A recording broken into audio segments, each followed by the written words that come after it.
um livro na Bíblia que desperta a nossa esperança em tempos de dificuldades, esse livro é o livro do Apocalipse. O apóstolo João, versículo de número 9, a Bíblia diz que ele se identifica de uma forma muito humilde, muito carinhosa, muito pertinente, muito próximo a nós. Ele diz assim: eu, João. Eu acho bonito, irmãos, como esses homens, pastor, se autodenominavam na Bíblia, tão diferente dos arrogantes dos nossos dias. Tão diferente, irmãos, das religiões onde os homens colocam tantos adjetivos depois do nome e tantos superlativos antes dele, para parecer importante aos olhos de muitos. Mas quando eu olho, irmãos, para a Bíblia, eu não vejo isso. Quando você lê, por exemplo, a carta de Pedro, no capítulo 5, 1 Pedro, ele diz: eu, presbítero como eles. E de repente, irmãos, a gente vê que algumas religiões elevam esses homens a uma posição que eles mesmos não tinham. E pelo menos eles mesmos não tomavam para si. João foi o último apóstolo de Jesus Cristo vivo a pisar nessa terra. Irineu e Eusébio, que foram escritores da história na época do início da igreja, diz que o apóstolo João morreu mais ou menos no ano de 99, com quase 100 anos. E foi o último apóstolo de Jesus Cristo vivo, depois que todos os outros morreram. O apóstolo João velho, ele foi martirizado por causa da sua fé. Ele era como se fosse um bispo das 7 igrejas da Ásia Menor, cuja igreja de Éfeso era a mais importante. É por isso que o livro de Apocalipse começa com a igreja de Éfeso, porque era como se fosse um quartel-general, a sede do grande episcopado, ou seja, da supervisão do velho apóstolo, pastor dessas igrejas. E eu acho muito bonito, irmãos, porque ele começa, no versículo 9, essa autoidentificação dele no Apocalipse, dizendo assim: eu, João. É bonito, não é? É o nome dele. É uma coisa linda isso, irmãos. Sabe por quê? Porque o cristianismo não tem ninguém melhor nem pior do que ninguém, entende? O cristianismo é maravilhoso porque ele iguala a mim e a você de forma superlativa. Em outras palavras, todos nós somos uma bênção aos olhos de Deus. E quando João cita o nome dele, irmãos, há uma proximidade tão grande, né? Quando a gente cita o nome e vê a simplicidade desse homem, a gente não vê as pessoas lá em cima, ou bem adiante de nós, mas a gente vê essas pessoas tão próximas de nós, né? É por isso, irmãos, que na igreja você precisa se esforçar para conhecer o nome das pessoas, tratá-las pelo nome, não olhar para a pessoa como algo impessoal, mas como algo pessoal, que você sabe o nome, que você sabe o endereço. E a coisa linda, irmãos, é que ele começa dizendo assim: eu, João, irmão vosso. E nada, irmãos, diferente de mim e de você, em nada ele se acha mais importante do que eu e você. Ele é o nosso irmão. Vivemos dias, irmãos, tão difíceis, dias de divisões, de facções, de partidarismos, dias de pessoas se degladiando na internet umas contra as outras. E olha, pastor, cristãos, hein? Dias, irmãos, onde a gente vê uma dualidade entre o bem e o mal, entre A e B, entre partido A e B, promovendo tanta divisão, tanta discórdia, tantas palavras chulas, que eu já ouvi, irmãos, e já vi na internet, de gente crente, viu? Em dias, irmãos, onde há uma polarização em todas as coisas, né? Parece que o ser humano está polarizado. Parece que vivemos hoje uma reedição da igreja de Corinto. Eu sou de Paulo, eu sou de Cefas, eu sou teu inimigo. Que quando eu leio, irmãos, esse preâmbulo da identificação de João em Apocalipse, meu coração se enche de esperança. Sabe por quê, irmãos? Porque se existe algo na face da terra que pode demolir essa coisa demoníaca, é a igreja. Pastor, o que consegue demolir essa parede de separação que os homens constroem um contra os outros por causa de preferências pessoais e ideologias pessoais? Só a igreja, irmãos. Mais nada. Se a igreja não cumprir o seu papel, esse mundo está perdido. E quando eu vejo a introdução de João no Apocalipse, eu fico animado, porque ele diz assim: eu, João, irmão vosso. Que coisa linda, né? Não tem nada melhor da gente quebrar os partidarismos, as divisões e as polarizações do que nós chamarmos alguém de irmão. Eu louvo muito a Deus, irmãos, porque a igreja é o lugar de irmãos, filhos de um mesmo Pai, gerados pelo mesmo Espírito, mantidos pelo mesmo Deus e abençoados pelo mesmo Cristo. É por isso, irmãos, que eu amo a igreja. É por isso, pastor, que eu luto pela igreja. É por isso que eu invisto na igreja. É por isso, irmãos, que eu abandonei tudo que eu tinha de coisas de homem para servir a igreja. Eu espero servi-lo até o fim, se Deus for servido em fazer isso comigo. Versículo 9: eu, João, irmão vosso e companheiro na tribulação, no reino e na perseverança em Jesus, achei-me na ilha chamada Pátimos, por causa da palavra de Deus e do testemunho de Jesus. João, irmãos, não estava num parque de diversão. João estava na ilha prisional do Império Romano, onde os Césares mandavam seus piores inimigos. João estava exilado numa pequena ilha, que era uma ilha prisão, onde o Império Romano depositava as piores pessoas que eles achavam que eram para o reino. Mas ele estava lá por uma única razão: ele estava lá por causa de Jesus. Está escrito aqui: por causa da palavra de Deus, versículo 9, e do testemunho de Jesus. Veja, querido, que João, ele tem as mãos atadas, mas ele tem o coração livre. João é um prisioneiro dos homens, mas ele é um liberto de Deus. João está sofrendo por causa da palavra de Deus, mas a palavra de Deus não está algemada. João, irmãos, tem os pés na ilha de Pátimos, mas tem a sua cabeça na glória dos céus. E o livro do Apocalipse, irmãos, traduz essa realidade. Sabe o que significa isso? Não há nada nesse mundo que consegue prender o cristão. Por quê? Porque ele já é livre. Se você se sente aprisionado por alguma coisa, você precisa de Cristo para te libertar.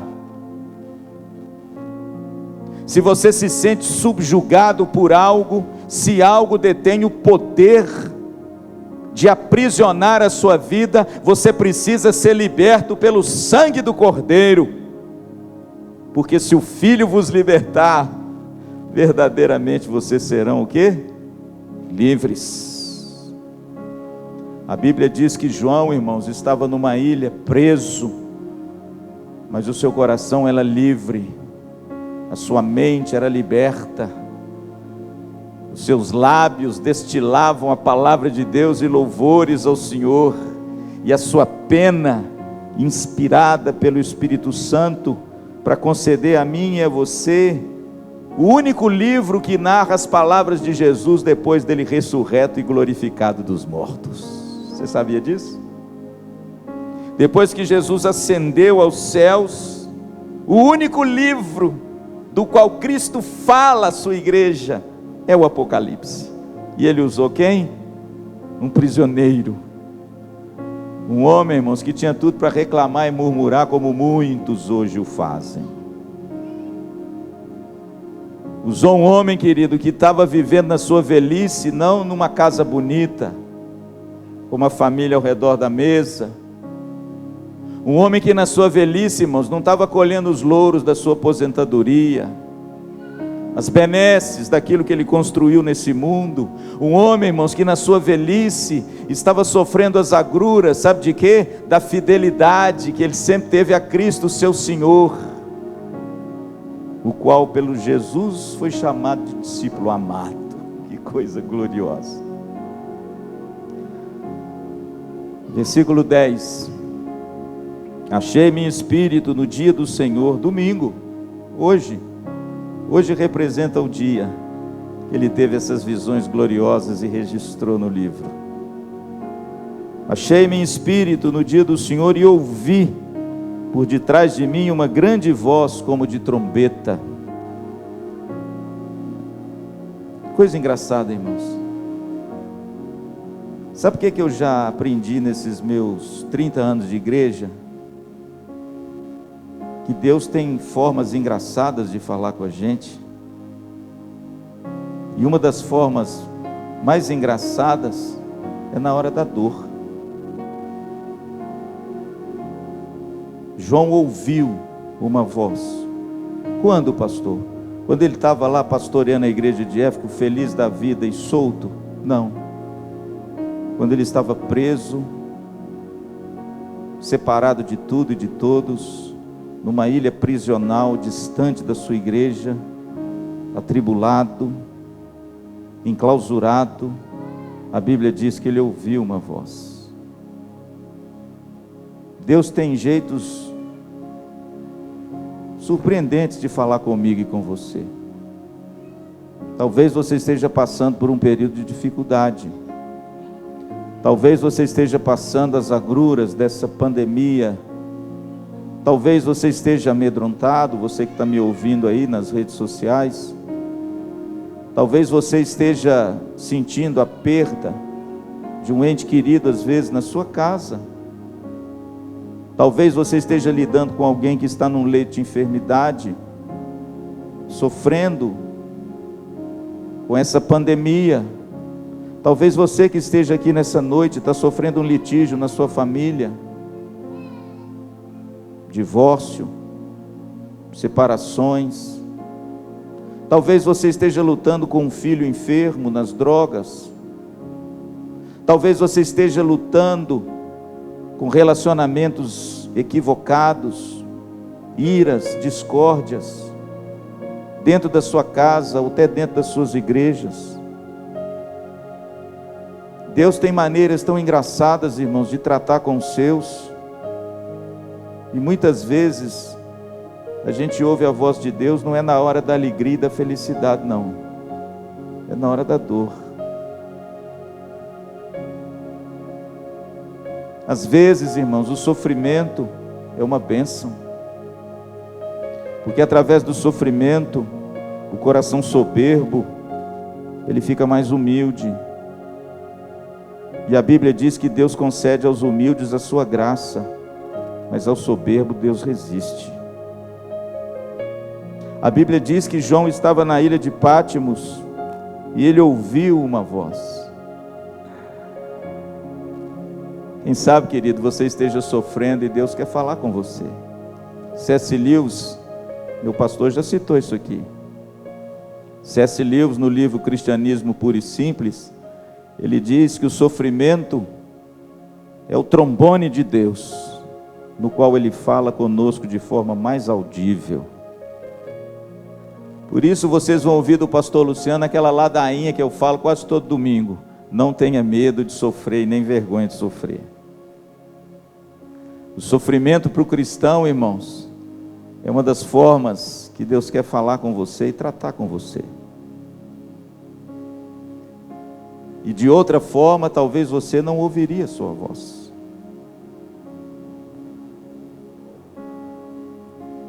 Versículo 11. Pastor, o que ele ouviu? Primeiro, o que ele ouviu? Depois, de quem ele ouviu? Versículo 11, dizendo: que vês, escreve em livro e manda a 7 igrejas. E aí tem o nome delas em ordem de quê, pastor? Em ordem de trajeto mesmo. Se você passar pela estrada romana que passava na Ásia Menor, você vai ver que essa estrada ia uma após a outra. E está aí elencado o nome delas. Por que Éfeso? Porque era mais importante. Éfeso, Esmirna, Pérgamo, Tiatira, Sardes, Filadélfia e Laodiceia. Por que, pastor? Porque era a igreja que João superentendia como pastor. Ele era um pastor de 7 igrejas. Já pensou aí, pastor Luciano já está sofrendo para ser de uma só, hein? O cabra era bom, hein? Versículo 12: voltei-me para ver quem falava comigo, e voltado, vi 7 candeeiros de ouro. Isso, irmãos, é maravilhoso, porque se você for no versículo 20, você vai ver que o próprio Jesus Cristo traduz o significado dos candeeiros. Ele fala lá no versículo 20, no finalzinho do versículo: os 7 candeeiros são as 7 igrejas. Por quê? É o candeeiro, aquilo que brilha, é a luz do mundo, a igreja de Jesus. E a Bíblia diz que quando João ouviu a voz, irmãos, ele disse assim: olha, escreve, escreve. Por quê? Porque algo escrito fica para a posteridade, amém? Escreve, oh glória, está na minha mão e na sua. Escreve. E o texto diz, irmãos, que quando ele virou para ver quem falava com ele, uma coisa que me chama a atenção aqui, a primeira vez que eu notei isso, eu fiquei maravilhado. Quando ele vira, meu pastor, o que ele vê? Está escrito aí na sua Bíblia. Ele vê os 7 candeeiros de ouro. Olha que coisa interessante. Ele não vê Jesus primeiro, ele vê o quê? E os 7 candeeiros de ouro é o símbolo de quem? Da igreja. Sabe o que significa isso, meu irmão? Que a voz de Cristo, ela é ouvida através da igreja.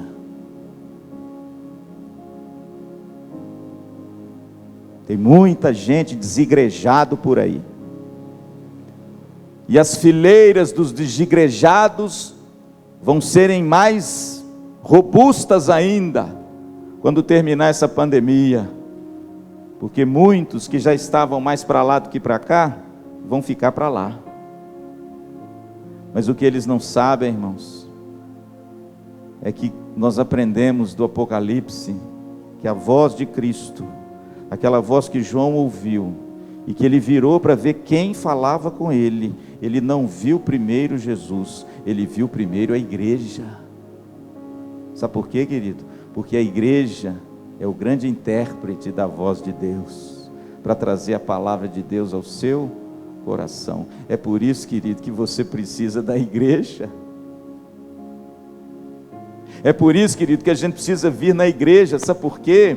Porque Cristo fala mediante a sua igreja. Eu não estou dizendo que Cristo salva mediante a sua igreja. Não estou dizendo isso. Por favor, não distorçam as minhas palavras.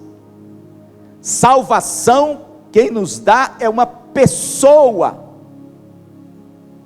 Mas a instrução da palavra de Deus para nos manter salvos é a igreja. A Bíblia diz, irmãos, que quando ele ouviu a voz e virou para ver quem falava com ele, o texto é muito claro. Voltei-me, verso 12, para ver quem. E no grego, irmãos, isso é muito específico.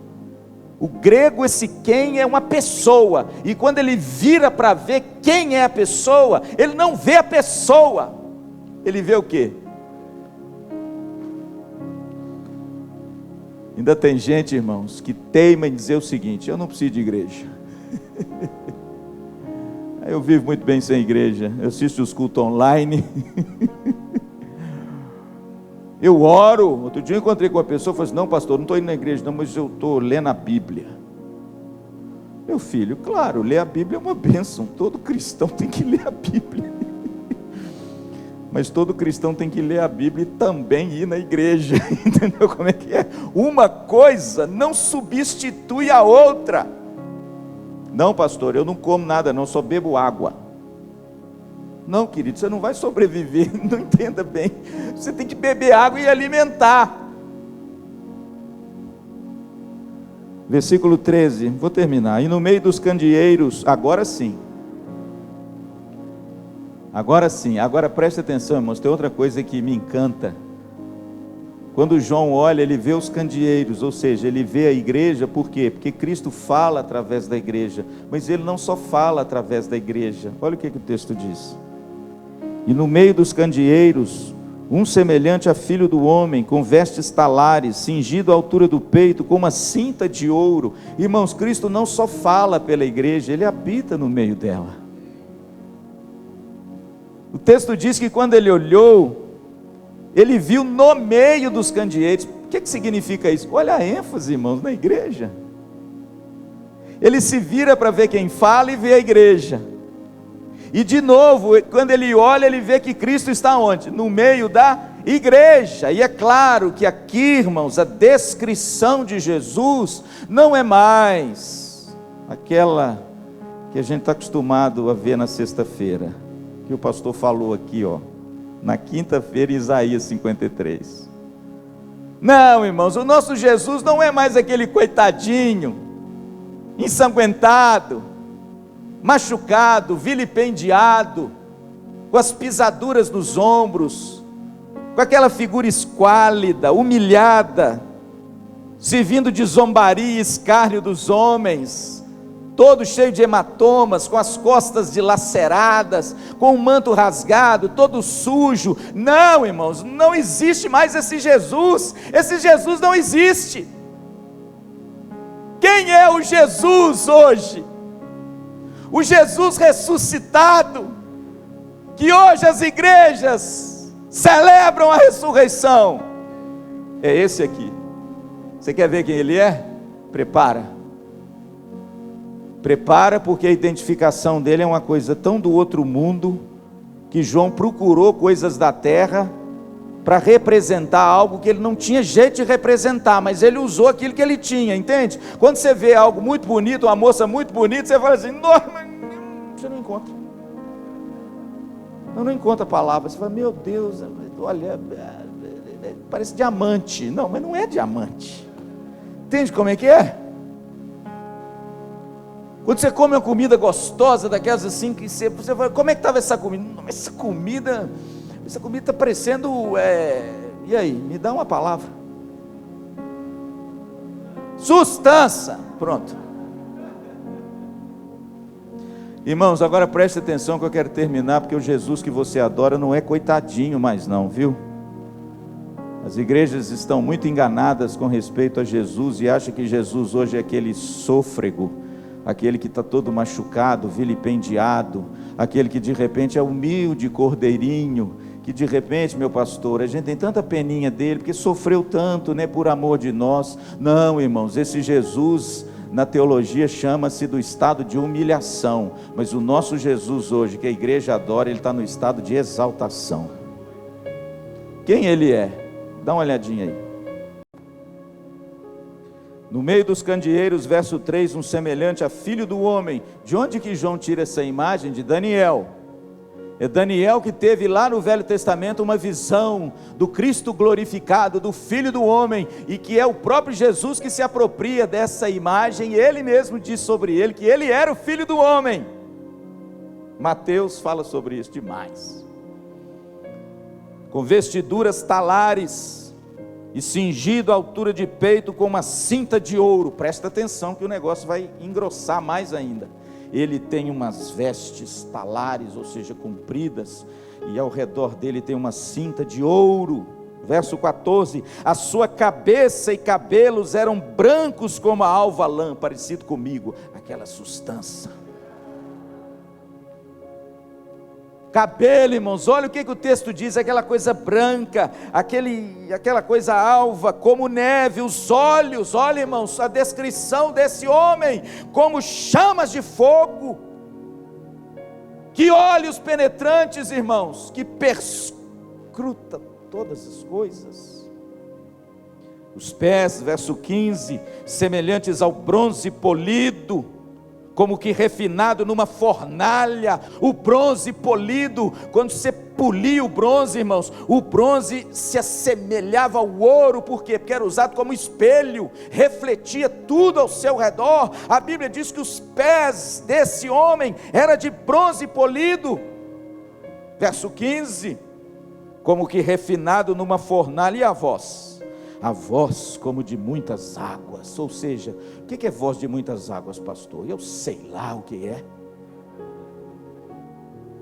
Voz de muitas águas, irmãos, deve ser aquela coisa que João não consegue explicar, entendeu, pastor? Ele precisa de algo para descrever algo que é indescritível. Então ele pensa assim naquilo que é mais glorioso que ele pode imaginar. A voz de muitas águas. Já parou numa praia? À noite, sem barulho nenhum, e ouviu aquilo lá?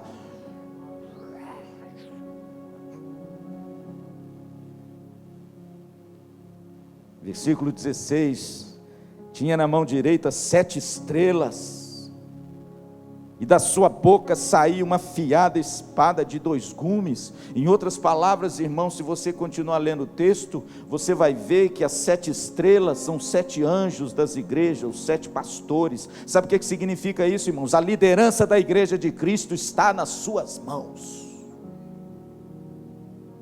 São homens que ele chamou, são homens que ele autorizou para que sejam anjos e pastores da sua igreja, e esses homens estão nas mãos do Senhor. E a Bíblia diz que da sua boca, irmãos, uma afiada espada de 2 gumes. Você já sabe o que é isso, né? A espada de 2 gumes é a palavra de Deus.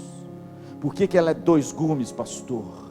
Porque ao mesmo tempo que ela salva quem a recebe, ela condena quem a rejeita. Não tem jeito, irmãos, de você sair incólume diante da palavra de Deus. Ou você diz sim, ou você diz não. É por isso que Jesus disse: quem comigo não ajunta, espalha. Quem não é por nós, é contra nós. Não tem jeito, irmãos, é 2 gumes, corta de qualquer jeito. Agora, irmãos, é a visão final, é aquele negócio assim que, no Monte da Transfiguração, quando Jesus brilhou diante dos seus discípulos, a sua glória, eles ficaram caladinhos, porque Jesus não permitiu que eles falassem para ninguém, e parece que esse vislumbre apareceu lá de uma forma assim, não igual aqui, mas uma grande luz também brilhou. Mas aqui, irmãos, olha o que João fala: o seu rosto brilhava como o sol na sua força. Sabe o que significa isso, irmãos? A luz máxima que os homens conhecem é a luz do sol. Tanto é verdade, você não pode olhar para o sol. Se você olhar para o sol, você corre o risco de ficar cego. Mas João vai além, e ele fala que o rosto de Jesus era como a luz do sol na sua máxima potência. Pastor, o que significa isso? Ele usou aquilo que ele entendia nos dias dele, que era a coisa mais radiante do mundo, e elevou esse negócio a muito mais. Esse é o nosso Senhor ressurreto. Esse é o Jesus que a gente serve. Esse é o Senhor da sua igreja. Esse é o Cristo glorificado, que só ficou uma coisa da sua humanidade até hoje corporal. O que é, Mari? Seus cravos, sua lança, seus pés. Você pode imaginar um negócio desse? João viu a figura de Cristo glorificado, o Filho do homem em pessoa, mas na sua glória excelsa com o Pai. Mas ele traz as marcas da cruz. Lembra quando Jesus aparece aos seus discípulos com as portas trancadas? Lembra o que Tomé disse para os discípulos quando eles disseram que viram Jesus, mas ele não viu? Eu duvido que ele esteve aqui. Só se eu tocar nele eu vou acreditar. Você lembra daquele texto, quando o texto diz que Jesus aparece para eles, então de novo, só por causa da incredulidade de Tomé, e quando Jesus se coloca diante deles, Jesus disse assim: Tomé, veja que sou eu, encoste sua mão aqui, toque nas minhas mãos. Quando Tomé viu aquilo, ele disse: Senhor meu e Deus meu. Não me pergunte como, porque não há nenhum teólogo no mundo que consegue descrever esse mistério. O Cristo glorificado, naquela figura tão exuberante que o apóstolo João usou de todos os subterfúgios terrenos para tentar retratar e não conseguiu, diante da magnitude, da grandeza, da sua glória, como o sol na sua máxima força.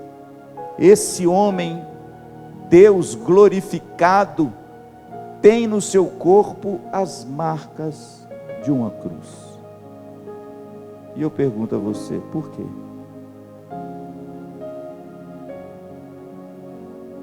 Versículo 17, estou terminando. Quando o vi, caí a seus pés como morto. Porém ele pôs sobre mim a mão direita, dizendo: não temas, eu sou o primeiro e o último, aquele que vive. Não é hoje o dia disso? Estive morto, mas eis que eu estou vivo pelos séculos dos séculos, e eu tenho as chaves da morte e do inferno. Posso ouvir um amém? Pastor, o que significa ter as chaves da morte e do inferno? É que ele vai mandar todo mundo para lá e trancar todo mundo lá com a chave? Não, irmãos, é exatamente o contrário. Todas as vezes, ou quase todas as vezes, que o Novo Testamento usa a palavra chave, significa autoridade. Chave é autoridade. O que Jesus está dizendo aqui é o seguinte: eu sou o Senhor de todas as coisas, e eu tenho autoridade sobre a morte e sobre o inferno. Em outras palavras, eu sou o Deus soberano, que tenho autoridade sobre a vida, sobre a morte e sobre o inferno. Toda autoridade me foi dada no céu e na terra. Significa que Ele é Senhor, significa que Ele é o Deus soberano, e que tem toda a autoridade sobre a morte e sobre o inferno. Por quê? Porque Ele os venceu. E como o pastor Ed pregou hoje de manhã, você pode ver aí, está aí no nosso canal do YouTube, no nosso culto pela manhã, o pastor Ed disse exatamente sobre isso, da ressurreição do Filho de Deus. E Ele, vencendo a morte, Ele agora nos libertou para a verdadeira vida e ressurreição. A morte não terá domínio mais sobre vós, e nem o inferno, porque Ele venceu. E aí eu termino. Escreve, pois, as coisas que viste, e as que são, e as que hão de acontecer depois dessas, quanto ao mistério das 7 estrelas que viste na minha mão direita, e aos 7 candeeiros de ouro. Está aí. As 7 estrelas são os anjos das 7 igrejas, e os 7 candeeiros são as 7 igrejas. Pastor, o que nós aprendemos desse texto belíssimo? Primeiro, não abandone a igreja. Cristo fala mediante a sua igreja. Cristo anda no meio da sua igreja. Cristo edifica a nossa fé mediante a palavra dele pregada no meio dos candeeiros. Segundo, o nosso Deus é vitorioso. Amém? O nosso Cristo, irmãos, é um Cristo glorificado. Ele não é mais aquele cordeirinho mudo que foi levado ao matadouro sem abrir a boca. Agora a palavra que sai da sua boca é uma afiada espada de 2 gumes. e Ele exerce o seu juízo e justiça sobre toda a terra. Ele é o Deus glorificado, assentado no alto e sublime trono, e a sua aparência é de glória, porque Ele está agora exaltado à destra de Deus, e todos aqueles que o contemplam agora caem prostrados em terra. A sua majestade, irmãos, ninguém pode sequer vislumbrar direito, sem ter esse enlevo da alma de se prostrar diante do ressuscitado. Mas a última coisa, pastor, por que Jesus manteve o Jesus glorificado e ressuscitado com o corpo humano? Sabia disso? Com o corpo humano. Ei, pastor, que teologia linda! Com o corpo humano glorificado, como Cristo, Filho eterno do Pai.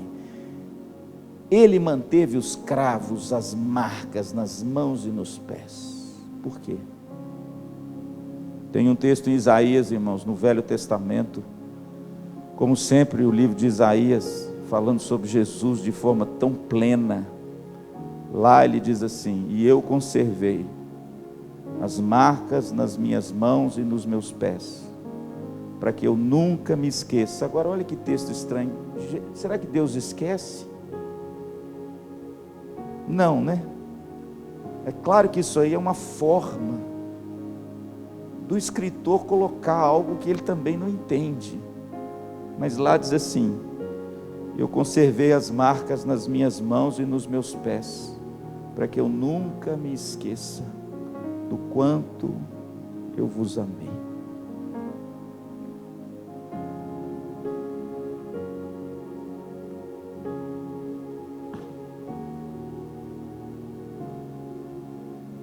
No mundo de tantas estéticas, né, meu pastor? Onde as pessoas estão tão preocupadas a retirar as marcas indesejáveis, Jesus manteve as suas. Por quê? Porque eu quero me lembrar de você.